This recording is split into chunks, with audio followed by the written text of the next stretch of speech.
மின்னத்தான் தரை மின்னத்தான் புதுவின் மீனாய் இவள் வந்தாளே. ஆண் சிங்கங்கள் தலை தூக்கித்தான் தன்னை பார்க்கத்தான் இவள் நின்றாளே.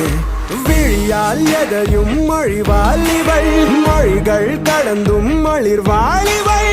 ஒளியாய் அழகாய் பொழிவாள் இவள், நிலவாய் நிலவாய் காய்கின்றாள். இளைஞர் கனவில் தினமும் இவள், பலரின் மனதில் மனமும் இவள். சிலரின் விழியில் பணமும் இவள்,